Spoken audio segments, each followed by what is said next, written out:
for another one of our Beatitudes. Hi, everyone. And it's Beatitude number 4. This is our 4th one. It's verse 6. Matthew 5 verse 6. We had, blessed are the poor in spirit. Right. Blessed are Those who mourn. And blessed are the meek. Today, what is our Beatitude? Today is, blessed are those who hunger and thirst for righteousness, for they shall be filled. They shall be filled. And hunger and thirst, those are really strong words, right? Strong verbs. It's not someone who just thinks that it's a good idea to be righteous. Yeah, it's not something casual. It's, like you said, it's powerful words to describe what you desire, something that you really, really want. Yeah, if you can imagine someone who's hungry, who's been in the desert for days, and they're dying and they're thirsty. They're crawling, they would do anything they could to get that fresh, even a single cup of water, or dying of hunger.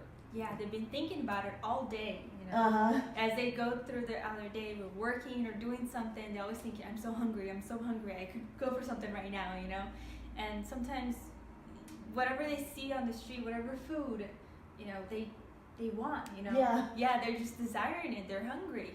They want it, even if they know it's not the best. Yeah. Their hunger is so intense that they want it. This is how God describes, how Jesus describes someone who is blessed, that they hunger, that they thirst for righteousness. So then there's the question, what is the word righteousness? Well, there's the word right inside the word, which means someone who wants, or it's not just someone who wants to do what is right, but righteousness is being right with God, doing what is right from God. Right? To live this life that is right, but not just in the world's standards, because the world has a standards. Well, it's the right thing to do, to follow your feelings, and that's right. Yeah, follow your feelings. Oh, it's the right thing to do to do whatever you want to do, what you feel is right, what makes you happy. But the right thing with God, righteousness with God, it's completely different in the Bible. Yeah, because it's based on the Bible. Yeah, right. God doesn't just leave us lost and blind and says, okay, you need to be righteous, hunger and thirst for righteousness, you figure it out. He gave us his word. He gave us his word like a manual. You want to know what is righteous, follow what is his word. One problem we have is that there are people who are Christians, people who say they love God, but they don't treat his word as the highest thing in their life. Yeah, they don't hunger for it, right? They don't hunger for it. Yeah. And when they have a choice, they will say, oh, I know that the word of God says this, not to do this, or to be this way, but you don't understand my situation. Yeah. You don't understand my life. There's some people who have made so many mistakes in their past. They keep making mistake after mistake after mistake, and it's like they keep digging themselves into a hole. And then you show them the word of God, okay, now start living a righteous life, and God is going to lift you up. A lot of people say, well, wait, let me figure out how to get out of my hole first. Yeah. Let me keep doing more wrong things to get out of my hole. When I'm out of the hole, then I'll start being righteous. And that's totally wrong. Yeah, with God doesn't work that way, You need to actually embrace his word, hunger for it, and just go for it. Yeah. Just do it, what he's saying, because if we, like you said, if we keep following what we feel is right, or what we think is right, the more we dig this hole, it's just going to get worse to even go towards his way, toward God's way, because we're going to be so far, and it would need to actually turn back now. Today is the day for us to turn back and to be living this life of righteousness the way God intends to. Right, and it shows you're not really hungry for righteousness. If you make an excuse not to obey the word of God, you're not hungry for it. Yeah. You don't thirst for it. And you're always, well, I'm not saying every one of you, but we've known enough people who will use the excuse, if I do what's right now, my family's going to be so mad at me. Yeah, if I tell the truth, people are not going to like me anymore, or something like that. Yeah. And so they feel like they have to keep pleasing everyone before they can please God.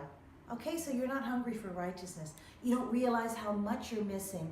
And the longer you take to come back to God, to live in righteousness, the more you are in the hands of the devil. Yeah.